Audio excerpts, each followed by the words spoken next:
This is Terms of Reference podcast number 170. We combine what is coming from the farmers with what is coming from the census, and then we come up with a prediction. And this prediction is different from what we are used to. It does not tell farmers things like the rainfall will be near normal because they don't know what that is. It tells them that the fact that the ants have been seen walking in a straight line and the fact that the temperatures have reached very high, we don't tell them 30 degrees, that doesn't resonate with them. Then the effect is that it will rain in 2 days. Those of us who have not planted, you need to plant. And we can also tell the amount of rainfall will not be enough to sustain your usual crops this year. So you may have to plant things like sweet potatoes or just traditional vegetables. So it's comprehensive information we're giving the farmers.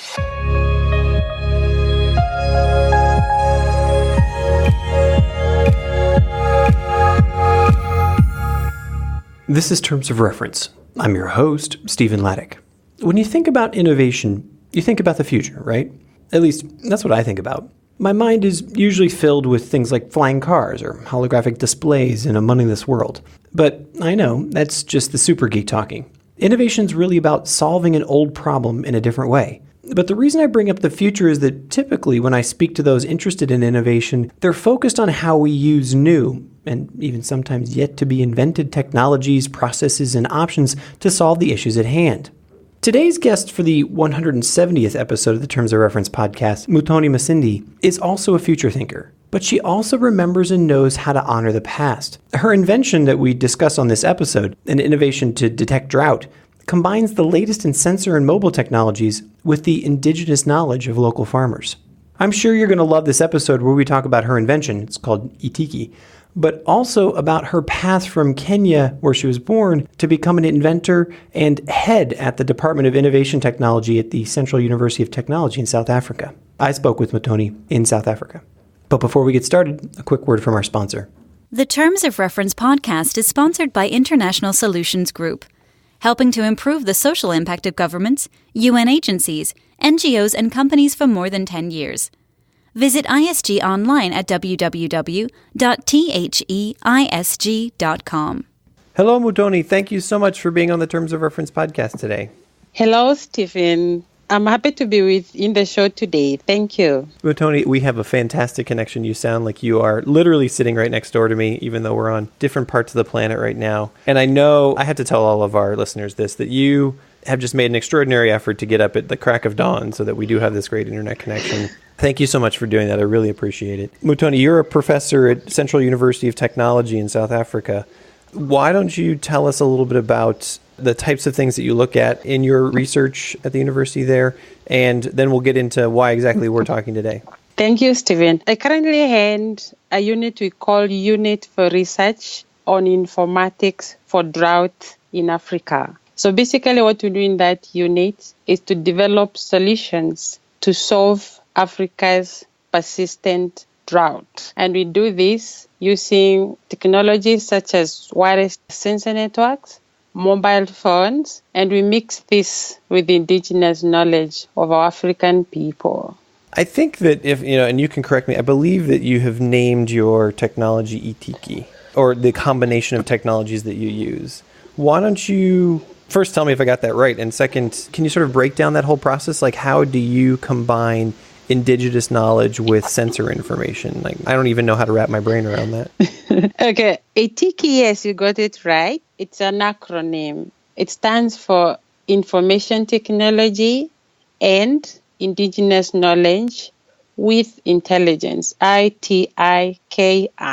But it does have a second name. It's actually a traditional bridge. It's used among some group of local people in Kenya to cross from one side of the river to the other. So the whole notion is to ensure that we can be able to bridge what we would call the modern science of weather prediction and drought prediction with indigenous knowledge. So that's why I came up with this concept of a bridge, crossing over from one to the other. And one reason why I call it a bridge is because a bridge is two-way. It's not using indigenous knowledge to complement the modern science. Neither are we using modern science to complement indigenous knowledge. It's a bridge. It's a two-way. So we enhance we combined the two and came up with something more unique that works for African farmers. That's gorgeous. I love that. And I love it when something, indigenous such as ITIKI can be used, in a modern context like that as well, as your acronym. Dial it back for me in that, why drought? I know you're not from South Africa, you're from Kenya originally. Why was it that you woke up one day and said, this is my problem? How did you choose drought as your problem? Well, I resonate with the problem because I grew up in the village myself. And most of my earlier life I was helping my mother in the farm. So I noticed that she didn't have any source of information that could help her decide when to plant. And I noticed that the only thing she and our neighbors, everyone in my village, everyone across borders did was to observe some indicators, what you call indigenous knowledge. This would mean things like looking at the pattern of the flowering of some trees, looking at how the animals are behaving when they're coming home, looking at the insects. A good example is the dragonfly. It's such a predictor because depending on the height at which it's flying, if it's 3 feet from the ground, it will rain in 3 weeks. If it's 1 foot, it will rain in 1 week. And sometimes it's so accurate that my mother knew it will rain tonight, and then she would start making arrangements. So that motivated me. And later in life, when I pursued careers in computer science, I remembered now it's possible to harvest the very knowledge I've seen my mother use all these years and combine it with my science. And that's how this whole concept was born. So now take us to the science itself. I'm actually looking at your personal website right now, muthonimasinde.net. And, it looks like something that would be like a Raspberry Pi, kind of a circuit board with, obviously 2 or 3 sensors, maybe 4 sensors attached to it. One of them looks like a drum. One of them looks like a microphone. So walk us through what exactly this whole contraption does. Okay. So I'm glad you enjoy my description of it. I like the drum part. Yeah, sure. So what I do, I collect the normal data on weather using the sensors. So we are looking at things like atmospheric pressure, temperature, but the more important one is the rainfall. And then on the other hand, we work very closely with the farmers. We hand them a mobile phone that has a mobile app where we've already collected and worked with them to build a database of possible indicators. So when they do witness them, wherever they are, they just select on their phone and say, today is 6th of September, I have witnessed the dragonflies. Another farmer on the other side will notice something different. A smaller mango tree is flowering. This means this. So this information, once they save it, comes directly to a database. And looking together with what the sensors are saying, then I'm able to predict. So this prediction I'm talking about is I'm using artificial intelligence, which is artificial neural networks. Then we combine what is coming from the farmers with what is coming from the sensors, and then we come up with a prediction. And this prediction is different from what we are used to. It does not tell farmers things like the rainfall will be near normal because they don't know what that is. It tells them that the fact that the ants have been seen walking in a straight line and the fact that the temperatures have reached very high, we don't tell them 30 degrees, that doesn't resonate with them. Then the effect is that it will rain in 2 days. Those of us who have not planted, you need to plant. And we can also tell the amount of rainfall will not be enough to sustain your usual crops this year. So you may have to plant things like sweet potatoes or just traditional vegetables. So it's comprehensive information we're giving the farmers. We even go ahead and translate it to their languages. And on that website, we are able to generate sound files, which can be played to the farmers who can't read or write. So that's how it works. Holy smokes, that is a whole bunch of questions come out of that. When you are receiving this, what is, this is a compliment. It seems like a farmer's almanac, the farmer who goes out and sort of records every day. Oh, the sun came up now and the rain happened and here's the answer. So, you have all of these farmers, sending you in this information, which it's great. Do you have staff that's listening to all of this information coming in and then doing it manually, or do you have an automated process for that, or? Oh, not every farmer does that.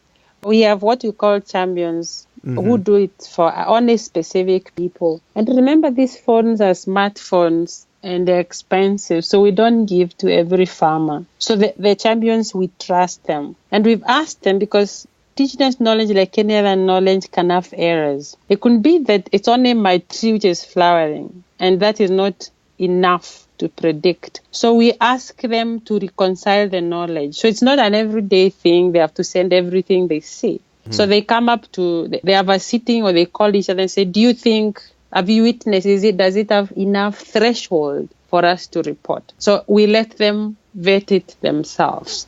Are you prompting them in any way to have these meetings, or, if you haven't heard from one of your champions in a while, you say, hey, you send them a message and we haven't heard from you in a couple of weeks, or? Up to this moment in time, we were running this as a research project. So yes, we did. We're just about to go to the next phase of commercializing. So then the approach will be different. We'll have to preempt them, because the moment people start paying for this, we had better get it very right. So yes, we'll have to preempt them. Tell me about that. Yeah. I did not know that. That's exciting. So this has been in a research project. Obviously, you're a professor. You've been doing this in your lab. Usually one of the questions I ask on these interviews is, what do the next 2 or 3 years look like for you? So you're embarking on a commercialization project. So that means taking this, packaging it, figuring out a business model. How are you finding that as, coming from sort of the research lab and looking to build essentially a commercial service? Is this something you're outsourcing to somebody else, or are you taking this on? I'm actually taking it on, and good for you. Nice. It's not a straight line, but I've prepared myself. I enrolled for an MBA. I'm almost done.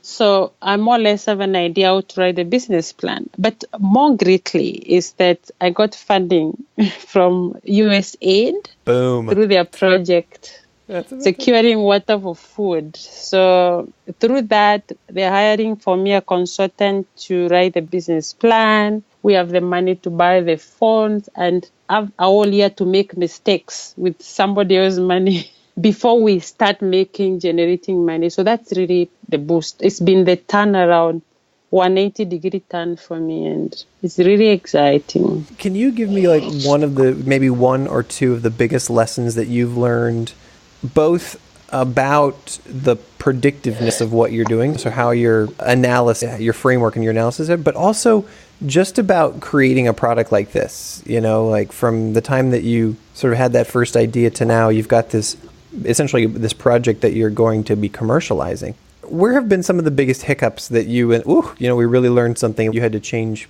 paths? The main challenge is the perception of our farmers. Over the years, they're used to getting handouts.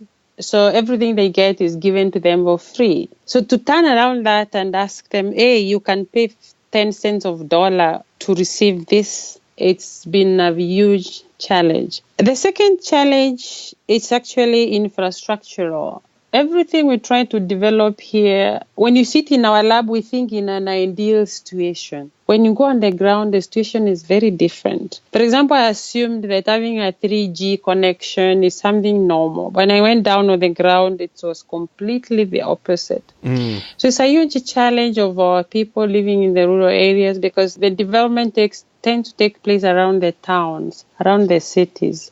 Beyond 3 kilometers radius, then everything else becomes a challenge. So those are the two main challenges. One of them I'm still struggling with, the one of the perception of the farmers, but the other one we found a way around it through our research. What was the way? The connectivity issue in rural areas is one it's endemic to all development work. What was your solution to that? Have you set up repeaters? Have you worked with the network providers? Are you using more powerful phones or something like that? Or what was your solution to that?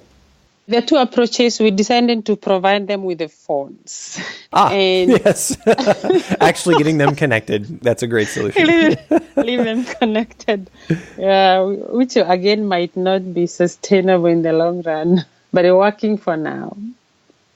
And tell me about the team that you work with. I'm going to assume that you aren't doing all of this heavy lifting by yourself. Do you have research staff? Do you have, are you basically putting graduate students to work? How much are you cooperating with people in the field in terms of advocating and getting the message out? Or is it you, getting in a car and driving out?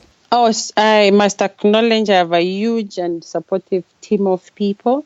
First, being a professor, I do have students I supervise. So in this project, I have 2 PhD students and I also have 2 master students. On the ground, I have 3 project managers because the commercialization is taking place in 3 countries. It's taking place in South Africa, in Kenya, and Mozambique. For each of those 3 countries, I have project managers on the ground. At the university, we are very supportive structures. We're just about to create a spin-off. So that spin-off, we have a finance person helping. We have a manager in terms of business development manager on board. We have a marketing person. So I'm not alone. There's a well-set structure for this rollout. Yes. So I want to get your perspective on, I guess it's not necessarily a sensitive topic, but it's a very specific topic. Yes. One of the reasons that I wanted to talk with you was because you've recently been awarded the Distinguished Women in Science Award. How much is the fact that you're a woman in South Africa, and a South African or a Kenyan woman to begin with, how much has that either presented a challenge or given you opportunities as you pursued this path? Like, tell us that story. It's a huge challenge, not just in Kenya, not just in South Africa, it's in Africa. Because we are grown to become mothers and wives. And for you to break that ceiling, you need some extra motivation. In my case, it came in the form of my father. As much as he was not educated, he did not selectively take us to school. So he would tell us you can be anything you ever want to be. Secondly, it's a challenge for me. In fact, I keep comparing myself to my colleagues because I'm based in a faculty of engineering and IT, where for every one woman, we have 6 men. So like now, I'm 1 HOD versus 7 HODs who are men. I've got to do almost double the work because I'm a family person. I have 4 children. I have to take them to school. That's why I wake up early. By the time I get to sit to do my research, I am very tired. So that is a huge challenge. But the South African government recognizes that and gives us sometimes an upper hand, motivates us, gives us more priorities to make sure that we can be seen out there. So the Women in Science Award is an annual event held each year, and I was the first recipient of the category called Research and Innovation. And that's changed my whole world, and I'm very proud of that. And it's opened more doors for me.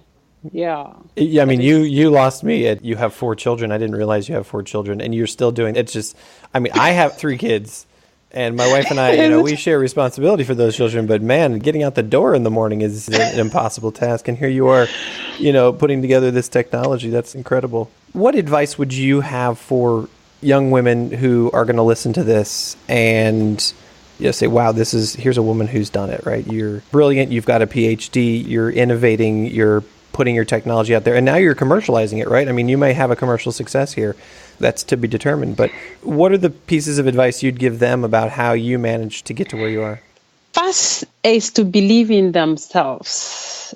That's one thing that has brought me this far, and believe in myself. So they must believe in themselves. No one should put them down. Secondly, they must work hard because nothing comes handed to us in a plate. So working hard, and it's my belief that working hard does not kill anyone. Working hard will just open more and more doors for you. But at the end of the day, I always want them to be themselves. They must tell their story, because the moment you copycat someone else, you cannot take it very far. Authenticity in what you're doing. If you're pursuing biological sciences, do it because that's your passion. If you're doing human science, linguistic, everything that you do, if it's from your passion, you will go very far. That's what has brought me this far from my side. Are you supported by your family still? You said your father. I don't know if you have a partner, or has that been a key part of your life? Yes, I'm actually an advocate of, I don't say feminism, but if we don't have support of our spouses, support of our fathers, support of our brothers, support of our sisters, you don't go far. I'm a very supportive husband myself. I must say he's supported me up to this far. So they must also seek support, and men should support us, because without them we wouldn't excel.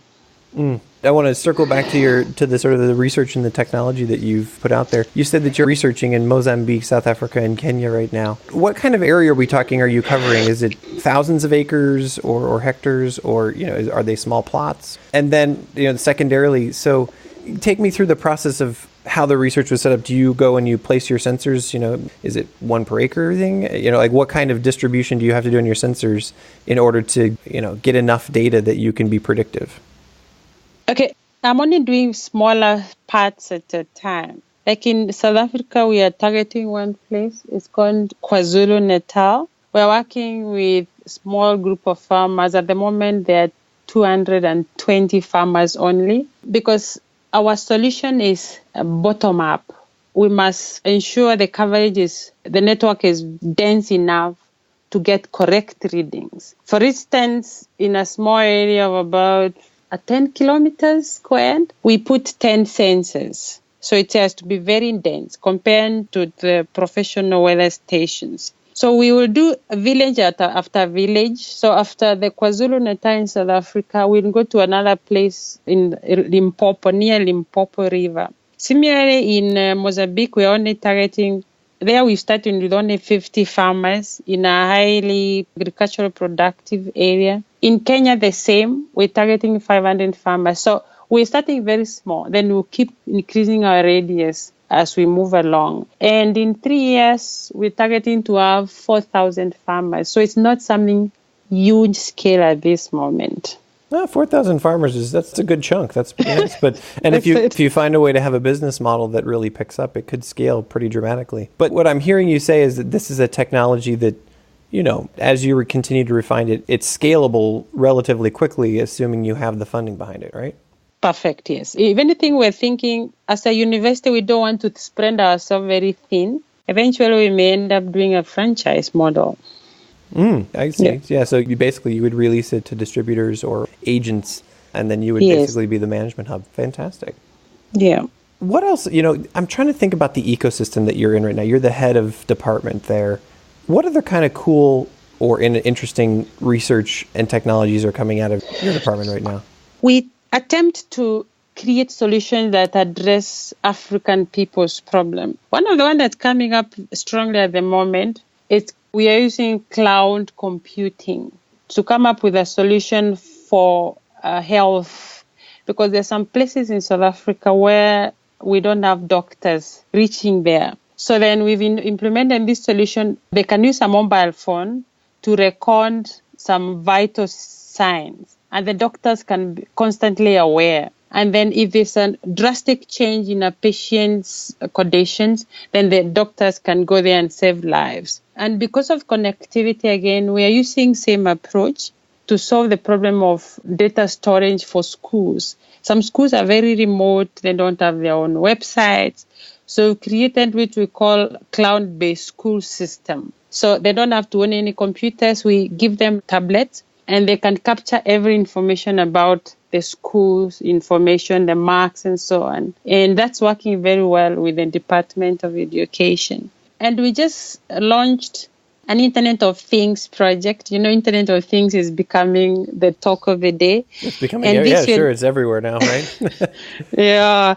But this one we have a collaboration with a university in Germany. So we are the first in South Africa to run courses on Internet of Things. We just want to ensure that when it becomes everyday tool, we have equipped our people with the skill of programming sensors themselves, interpreting the data from the sensors. So those are the main research projects we're doing. But I would do injustice if I don't mention that within the larger faculty where I am, in the country and in the region, we are known for 3D printing of human body parts that need to be replaced.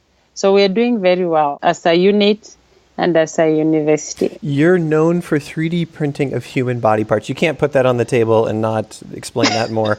So are we talking prosthetics? So, like... Yes. Or are we talking lungs and kidneys and hearts? No. Prosthetics. No.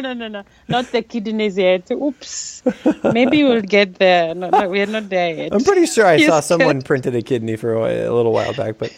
So great, that's interesting. So you're doing custom printing prosthetics for individuals. Is that a model that is starting to be cost efficient and actually, a viable business? Because I know that 3D printing can be much more expensive than the polyurethane, the sort of standard method for creating prosthetics. It's still expensive, but we're working with the Department of Health to save lives. But apparently, I happen to sit in that committee. They do make profits, interestingly. That's fantastic. Muthoni, I just have 2 more questions for you. This has been a wonderful conversation and a true inspiration. It's fantastic. Who do you pay attention to? You have this unique path that you've taken from Kenya now through South Africa through your research, and now, you've received not only this award, but, you're launching this commercial project. Who do you, besides the colleagues that sit around you, do you have news sources or special pieces of inspiration where you get your ideas from or that motivate you to have these new ideas? Yes, I do. I admire people who have achieved a lot in technology. I used to read, and I still read about Steve Jobs. I look at Bill Gates, what he has achieved, and their humble stories of how they started small and became huge. And I tell myself that we are not, as African countries, we haven't reached there yet, but we can reach there if we have many of Muthonis doing these things. So I work very hard and ensure that I read a lot. I almost know what's happening in technology all the time, just to keep myself motivated to get there.